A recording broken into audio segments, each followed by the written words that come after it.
Attention, you're listening to The Todd Huff Show, America's home for conservative, not bitter talk and education.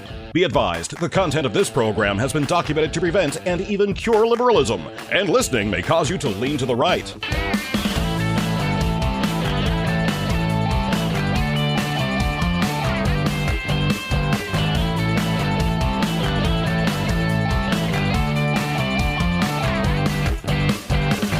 And now, coming to you from the Full Suite Wealth Studios, here's your conservative but not bitter host, Todd Huff.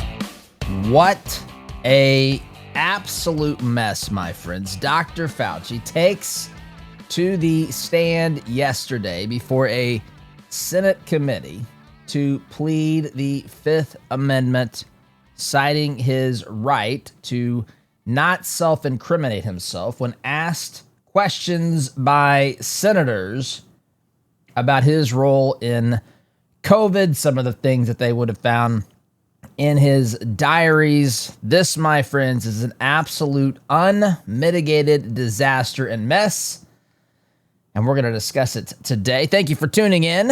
I am your host, the benevolent dictator here behind the microphone. Of course, the left tells us we can have these benevolent dictators, and I'm here to prove each and every day that you can have that here on this program. If you want to share your thoughts and opinions, I welcome those. 317-785-1030. You can text and send your thoughts there. Also, Todd at ToddHuffShow.com. One of our partners, my friends, is MyPillow. They have been a partner of ours for some time now, several years.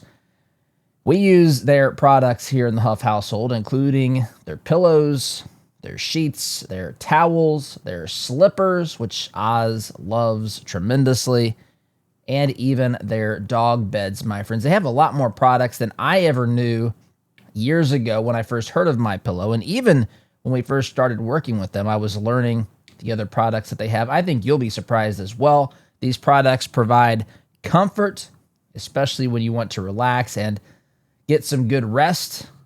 I, of course, have the MyPillow pillow. I like it for two main reasons. Number one, I've got a big head and broad shoulders, and I sleep on my side. That pillow can be adjusted to fit that gap perfectly to hold my head, that big old head, in alignment and keep me comfortable throughout the night. It also has cooling technology, which I love. I love the heat, but I do not like the heat when I'm trying to sleep. MyPillow's cooling technology helps with that as well. MyPillow.com is where you can go to see the products, and you'll get discounts for being a listener of this program. Discount code Todd's going to save you on, I'm going to say, all the products there. Sometimes you might find something without a discount, but typically I think that you will. Again, MyPillow.com, promo code Todd. All right, let's talk. Let's talk here about what happened yesterday. So the Fifth Amendment gives American citizens protections against self-incrimination. You know this. The Fifth Amendment is what allows you to not have to answer questions from law enforcement. The Fifth Amendment is something that created the need for law enforcement officers to make you aware of your Miranda rights. And among those is, again, you don't have to answer questions. But the purpose of this is to prevent against self-incrimination. So the reason that you don't have to testify or answer questions against yourself, and this includes not just in an encounter with law enforcement, this includes on the stand as well. You don't have to testify against yourself in your own trial because you can technically... your words can be used to incriminate you, and you have the right to remain silent. That's basically, I mean, it's obviously more to it than that, but this gives you protections against that and not having to be compelled or forced to give testimony. Now, this is interesting because if you go back in the history of the comments Fauci has made, and boy, has he made a lot of comments, right? We know from his diary that this guy loved the limelight. This guy loved the attention. This guy loved rubbing elbows with celebrities. This guy collected things that were said about him. Gee whiz, there's so much in these in this diary Just he collected all sorts of things that were said about him, puffed up his ego, cartoon drawings of him dunking over COVID, all kinds of stuff, my friends. This guy loved it. I mean, it became a drug to him. He was addicted to reading about himself, reading praise that had been given to Fauci. You'll remember back in the days of COVID, you could not say anything bad about Fauci without massive criticism. If you said something about Dr. Fauci, if you raised a question about Dr. Fauci, which of course we did on this program, some of the stuff he said, even at the time, for a novice like me behind the microphone, didn't make any sense, didn't add up. I criticized it. I simply asked questions. We got in trouble for that on social media. We had multiple videos taken down from Meta, Facebook, Instagram, and YouTube. I think YouTube was the greatest offender, but none of them were good. You were censored for everything. You basically, if you raised a question about the way COVID was being handled by the experts, by the science, remember, trust the science. Don't you dare raise any questions about Dr. Fauci. This guy's just here. He's here to save you and your family, you idiot. Are you trying to kill people? Are you trying to get grandma to die over at the local hospital or nursing home? Or are you against what he's doing to save people from this terrible disease? What kind of a lunatic are you? That was the mood from the lovers of big government and the people inside the bureaucratic state back during the time of COVID. You remember this. I know you remember this. Sometimes we forget this. But during that time, my friends, Dr. Fauci is on camera. I've seen the clip. I was going to pull the soundbite, but listen, there's so many things I was looking at playing here today. I just want to talk. I just want to talk with you. But there's a clip of him. You can find this.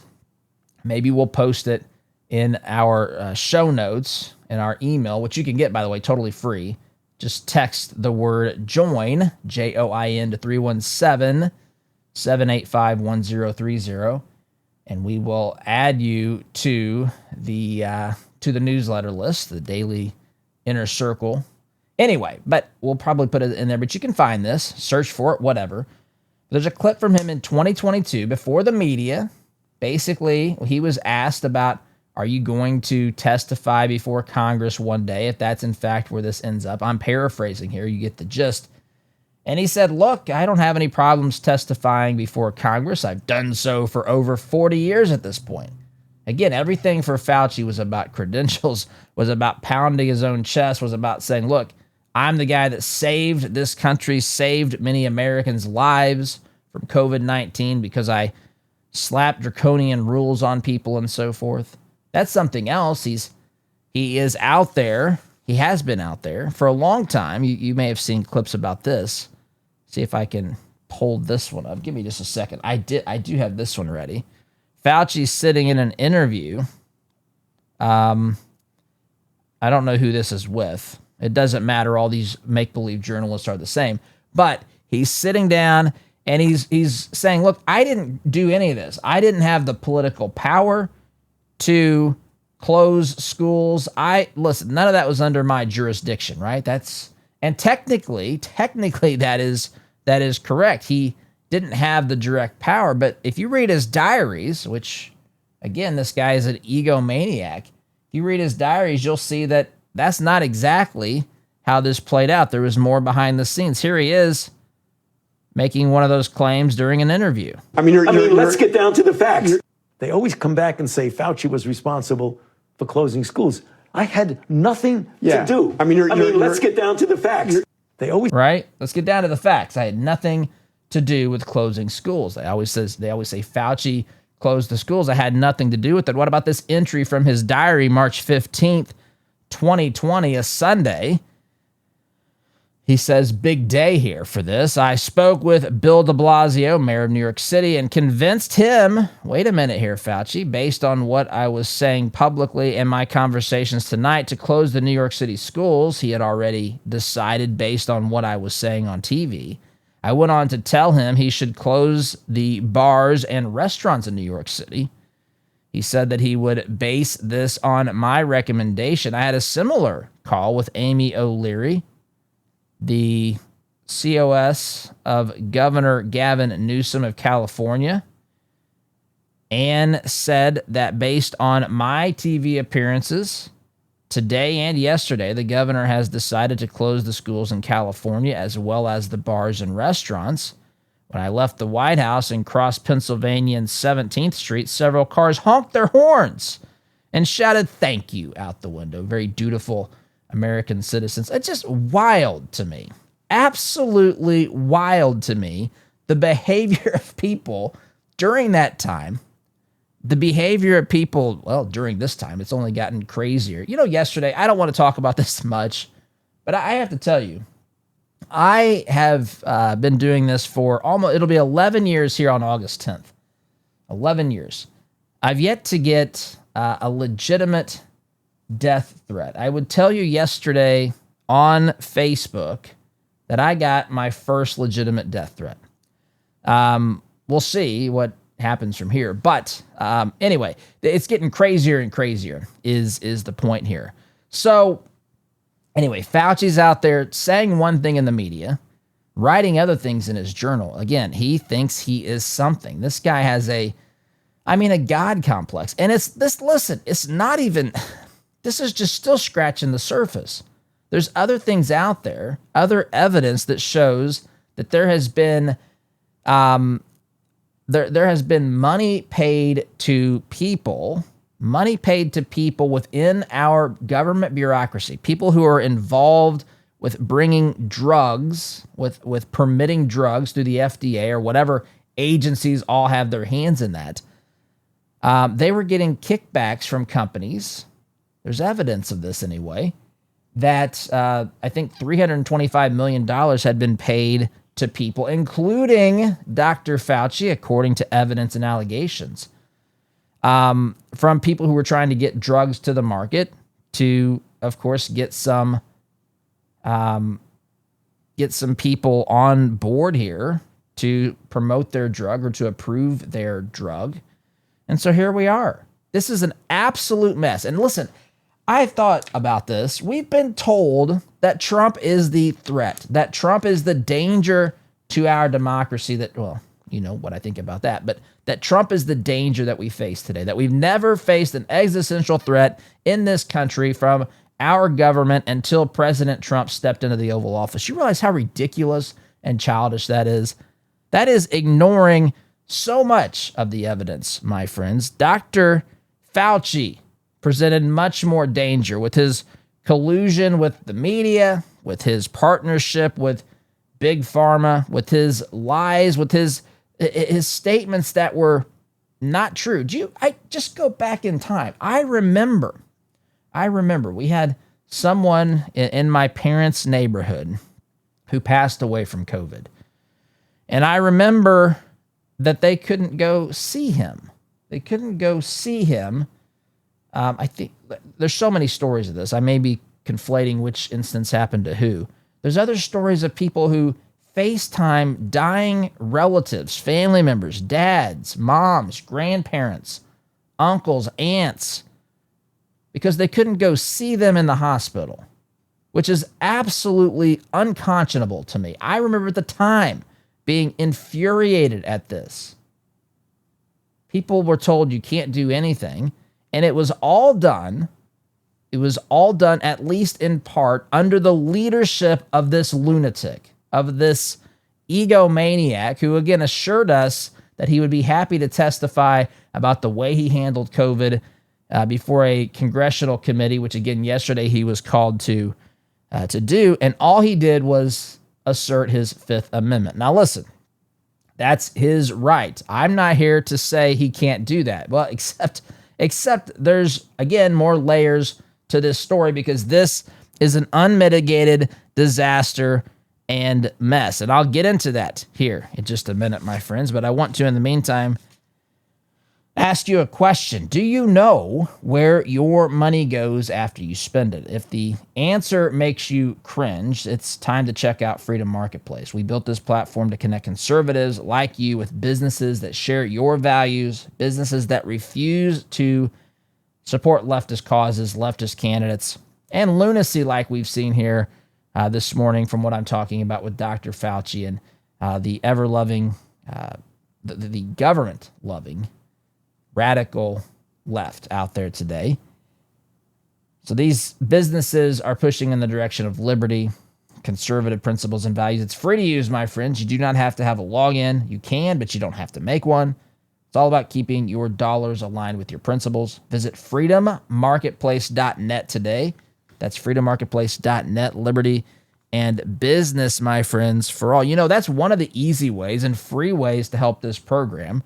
We find companies who want to list their services there. They pay a very small fee to do that. And then you find ways to work with them when you have a need, when you have something that you're looking for in the marketplace. freedommarketplace.net would mean the world to me if you checked that out. Okay, so why does this story even get deeper? Well, it gets deeper. It gets to be more of a mess because the Supreme Court ruled in a case back in 1972, Castigar versus U.S. They ruled in that case. Actually, I'm going to read from this for a moment. The court held that the government may compel testimony from a witness who invokes the Fifth Amendment if it grants immunity that is coextensive with the Fifth Amendment privilege. Specifically, use and derivative use immunity is enough. The Constitution does not require a complete pardon or transactional immunity. So the breakdown is this. If you have no immunity from the government, then you can invoke the Fifth Amendment and you can refuse to answer questions if those questions, the answers to those questions, could possibly be used to incriminate you. Then there's the use and derivative use immunity. The government can compel testimony because neither the testimony nor evidence derived from it can be used against the witness in a criminal case, except for perjury, false statements, or contempt. So in other words, let me explain this. So if you have immunity, basically that says, look, we're going to give you immunity. There's going to be no ramifications for you to be held criminally liable for what we're going to ask you about. The court says you can then be compelled to testify. This matters. This matters because Dr. Fauci got a presidential pardon from President bribery, as Biden was preparing to leave office. He gave Fauci a presidential pardon. He gave him a pardon all the way through his time, basically when the pardon was written, which was January of 2025. So he gave him this broad pardon, preemptive pardon. So basically, you can't go to jail for anything. You can't be held criminally liable for anything you did during this time. That includes COVID. So under that thinking, this use and derivative use immunity applies here. Does it not? So you're immune from anything that comes up from your testimony that could incriminate you. So anything. So the Fifth Amendment becomes null and void because the purpose of the Fifth Amendment is to shield you from criminal liability. This is kind of a catch-all to say, look, we're not here to hold you criminally liable. We want you to explain to us what happened. We want to understand what happened. We want the American people to understand what happened. We want the American people. Look, this isn't just a case where we want to get to the truth. Of course, we do want to get to the truth. We want people to see. We want people to have the curtain pulled back for them so that they can see what happens inside the belly of the beast. This is absolutely, the testimony he would be providing would be absolutely in the best interest of Americans to hear so that they could see just how badly mistreated they were during COVID and the motivations for this. And so according to the Supreme Court, you can absolutely compel this guy to testify. Now, what's interesting is he's still potentially criminally liable if he decides on that stand under oath to perjure himself, to give false statements, or to be in contempt of court, or in this case, contempt of Congress. He's absolutely capable. They can absolutely hold him accountable for that. But if he's not going to be held criminally liable because of this pardon, then he can be compelled to testify. We'll see what happens here. Will these guys that were, listen, it was a show yesterday, right? We saw a lot of things being said. In fact, it even kicked off with the show. If you watched this or saw some of the reports, one of Fauci's, half dozen or so lawyers insisted on sitting at the table with him, even though that's not the way that this was supposed to work. Congress did not allow that to happen. He still insisted that he sit there, and he did. And he kept interrupting the proceedings right at the beginning. To Rand Paul's credit, Rand Paul, who's the chair of this committee, jumped in and said, listen, you're not supposed to sit there. You're not part of this. You can sit back there with the other half dozen attorneys, but you cannot interrupt these proceedings. This guy continued to do this repeatedly. And so Rand Paul called for security to kick this guy out of the hearing. And I think they wanted that visual, right? They wanted that visual for the people who don't understand the context, who don't understand what I just told you, who don't understand that Dr. Fauci, because of President Bribery's pardon for him, preemptive pardon, that he is not going to be held criminally liable. What they want you to see is Trump's government, Republican government, taking away his counsel, which of course is nonsense because he had multiple attorneys. Rand Paul said there were still approximately 6 attorneys sitting behind him. But again, of course, people on the left, people who are in the low information crowd, don't care. They see this as another example of Trump's fascist state, which they're insane, folks. Absolutely, absolutely insane. But it still gets messier than this. So he's got his presidential pardon, but one of the problems is now the level of what I don't even know the words to say here. Is it the level of ineptitude, the level of corruption, the level of just pure insanity in the Democrat Party and the Biden administration?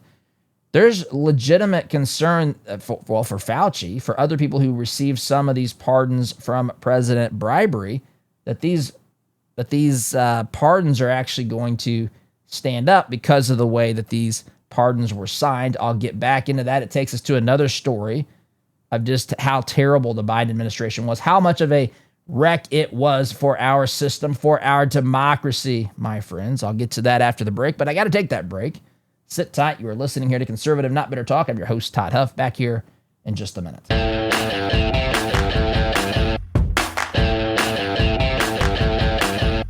What a mess, my friends. We're talking about this testimony, or this, pleading the fifth yesterday by Dr. Fauci when he was before a Senate committee talking about COVID, but not talking about any of this, not talking about his diaries, not talking about his totalitarian tendencies, not talking about his God complex, none of that stuff, not talking about his ego, not talking about some of these nefarious things that we've seen evidence for, none of that, my friends, taking the fifth. But as I was talking about last segment, he has he has a preemptive pardon from President Biden. Now, here's, again, to add level and depth to the just complete mismanagement, the complete just inability to run an administration. The Biden team used the now famous autopen to sign Dr. Fauci's pardon. So Dr. Fauci's pardon was signed by the autopen.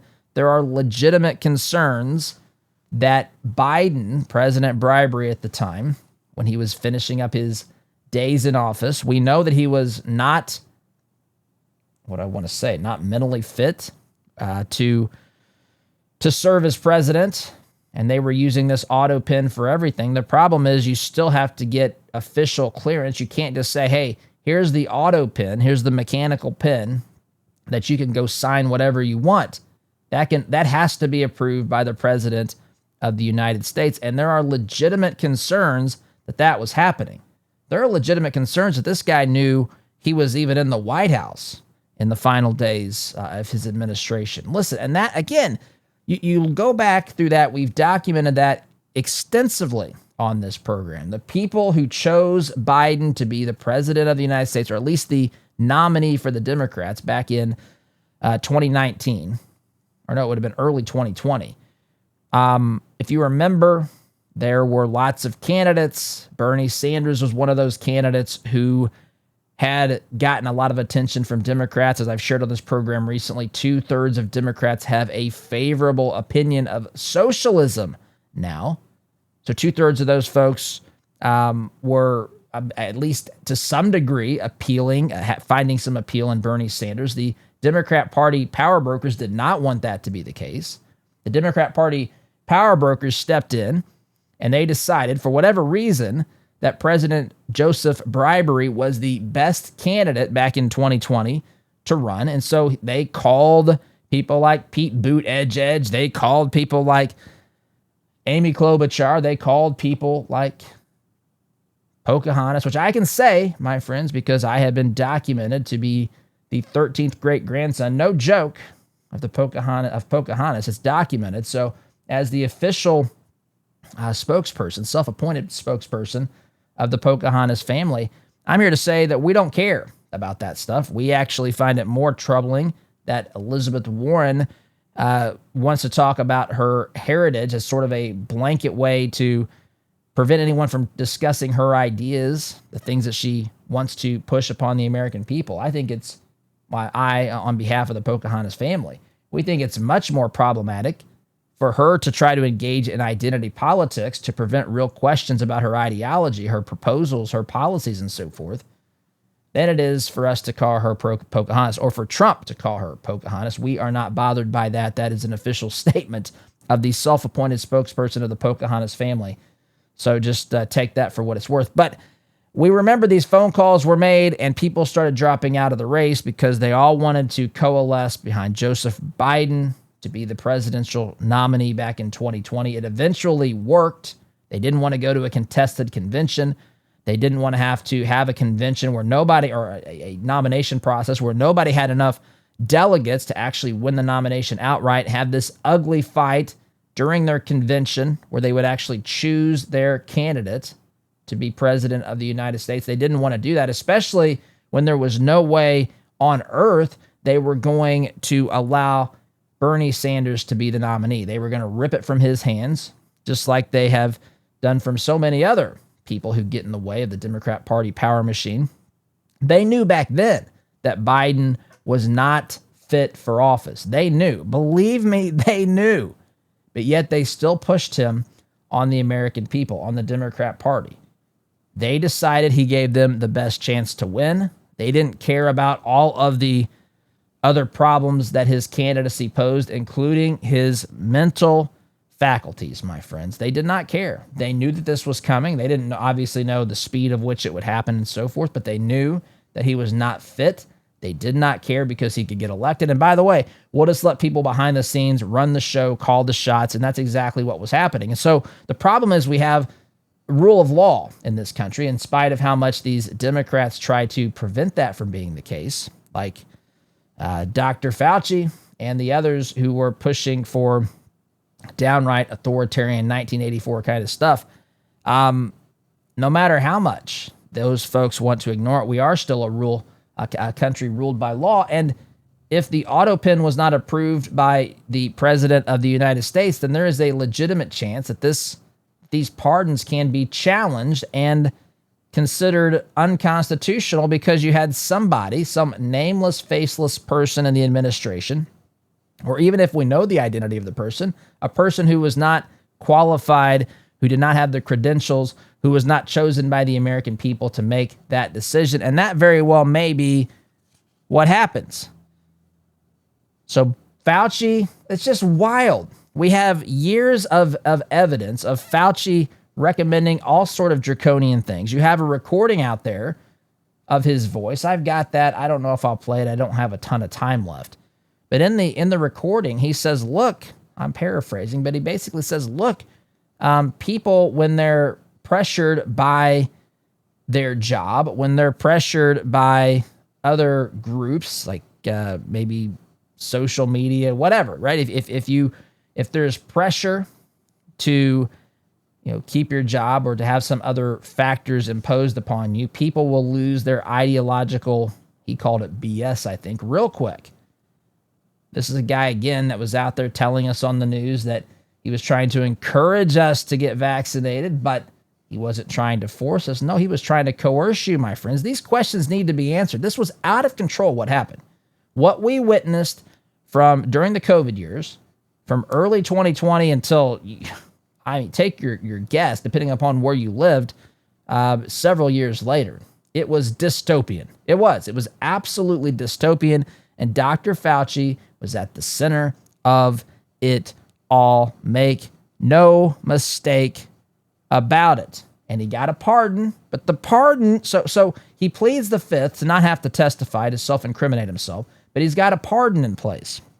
That pardon prevents him from criminal liability. The Supreme Court case, as I mentioned earlier, Castigar versus U.S. back in 1972, says that he can be compelled to testify. One of the problems is, however, that he's using a pardon, a preemptive presidential pardon by president bribery, which again is a little bit, what do I want to say? A little bit problematic in and of itself. It's not a pardon for something he had done. It was basically a blanket pardon to say you can't be charged in the future for anything, effectively during this time frame. And so he has the immunity, but it was signed by the autopen, and the autopen was possibly or even likely not approved directly by Biden himself. What a mess. Tell me again how Trump is a danger to our quote-unquote democracy. These folks are tearing it apart at the seams. Fauci should testify. There's possibility that he's going to be held in contempt of Congress, my friends. We'll see. But these folks, listen, there was a lot of performance yesterday and a lot of things that were said that I agreed with, that sounded good, that the American people were nodding their heads to. Those who want justice and so forth for this stuff. But the question is, was that just a political performance in an election year, or is there going to be something done about it? Because they have the grounds to hold him in contempt of court, especially if they give him immunity additionally. If they give him additional immunity, if this pardon, because it's on shaky ground because of the autopen, they can do something to compel his testimony. We'll see what happens from here. Friends, let's face it, living with discomfort is tough. And while prescription medications can help, they often come with a long, long list of side effects, not to mention the risk of dependency. That's why more people are exploring natural options like Kratom from Christopher's Organic Botanicals. Family-run company. They do things the right way. They work directly with farmers in Indonesia. They lab test every batch that they deliver to the market. No synthetics, no chemicals, no surprises, just honest, natural kratom the way it's been used for generations. Real kratom is pure. It's properly handled. The problems you hear about kratom come from the synthetic blends, the contaminated junk, the garbage that's out there today. That is not what you get from Christopher's. Christopher's keeps it real, clean, and they keep you informed as well. You can start with their Kratom Starter Pack. Save 10% on your first order when you use discount code Todd Huff. Visit Christopher'sOrganicBotanicals.com. That's Christopher'sOrganicBotanicals.com. Truth, tradition, transparency. Time out here for me, my friends. Back in just a minute.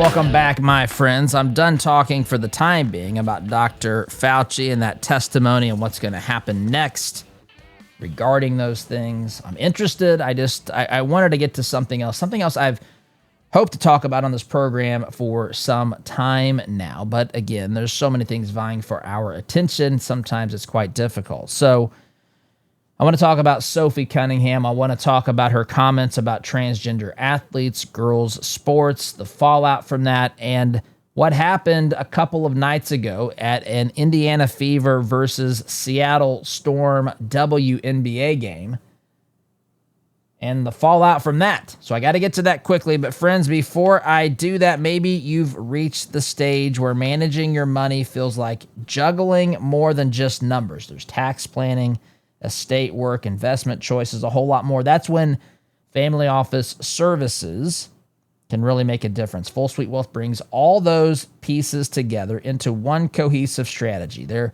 family office services give you access to a coordinated team with advanced options, strategies, private equity, private credit, and legal expertise. All those things, my friends, under one roof.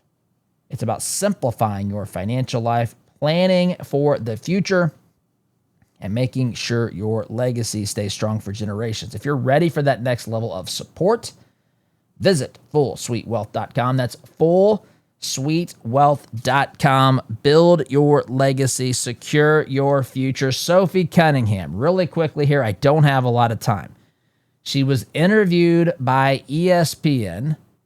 She said in that interview, and kudos to Sophie Cunningham, we need more Sophie Cunninghams in sports. We need more Sophie Cunninghams in entertainment. We need more Sophie Cunninghams who are out there standing up for truth and talking sense in this godless mess of a culture that we are in. But Sophie Cunningham was asked about transgender women who it was pointed out that she referred to them as biological men, and that's because they are biological men. As I've shared on this program before, and I'll share again, I know the terminology. If you're someone who's lived a longer life, a little bit older than some of the other folks out there today, like me, if someone says transgender women, and you scratch your head and you think, what are they talking about? Just read the word trans to mean fake. I am not trying to be inflammatory. It's exactly what it means in this case. I'm not saying trans means fake in every other instance, but in this instance, if you are confused by this, trans means fake. It means someone who's not a woman who is a biological male. A trans man obviously would be the opposite. Someone who's not a real man, not a biological man. So a trans man is a biological woman. She pointed this out. This causes an absolute uproar from people on the left. In fact, she says it's kind of common sense that girls and women should not have to compete against biological males. Yes, that is common sense. You have women's sports. That's the definition of what it is. It's what it's called. In fact, we watched, I am a little embarrassed to admit this, but I watched some of these Fever games with my girls, and I saw a commercial for Girls Inc., and the WNBA has a partnership with Girls Inc., talking about empowering women and all this sort of stuff. It's in the same game. That commercial was in the same game that what I'm going to tell you about here quickly happened. So Sophie says she wants to protect young girls in sports and in locker rooms. Then she was told that she hates trans people. This is so pathetic. This is all that they've got. If you say that you want protections against some of these things, if you want to protect girls from biological men competing in your sport and girl sports, you're told that you hate people. That is patently absurd. You don't have to hate the people. You have to say that is not what this is. By definition, girls should be competing against girls in girl sports. I can't believe I'm having to say this to a society out there that has all of the information that we know in the world online. If they just, and candidly, it's just baked into common sense. But nonetheless, she got backlash from this. Of course, people accused her of being anti-trans and transphobic, and LGBTQ advocates criticized her. So what? She later said, I said what I said. She said, I don't want to keep talking about it, but I said what I said. I'm not changing what I said. Kudos to her for doing this. Right? So there's a lot more to it. I can't get to it. But at the game in Seattle on what is today? I think it must have been Tuesday night. Sophie Cunningham's playing there. There's a couple of teenage girls with a sign in the front row that says something. What did the sign say exactly? It basically said, thank you, Sophie, for standing up for girls' sports, or something like that. I don't have it in front of me. It says it's for speaking up for girls. That's what it said. So two teenage girls in the front row holding up this sign. My mom had seen it when she was watching the game. I don't know if I seen it. I'm pretty oblivious sometimes. I didn't see it. And so it was reported by these two teenage girls that sometime during the game, they were approached by an older woman. They said at first we thought she was going to be nice, but she started yelling at them. She called them effing stupid and all sorts of this things like this. And turns out that it was one of the owners, one of the co-owners of the Seattle Storm named Celeste Keaton. That's the allegations, that she used profanities towards 16-year-old girls for holding up a sign thanking Sophie Cunningham for standing up for women's sports, for girls in sports, for a league that says that that's exactly what they're trying to do, empower women. The WNBA, well, the Seattle Storm issued an apology. The WNBA has apparently suspended her for 5 home games. They fined her, they fined the Storm. I don't know. Anyway, Sophie hasn't backed down. You shouldn't either, my friends. I'm out of time. Thank you so much for listening. SDG.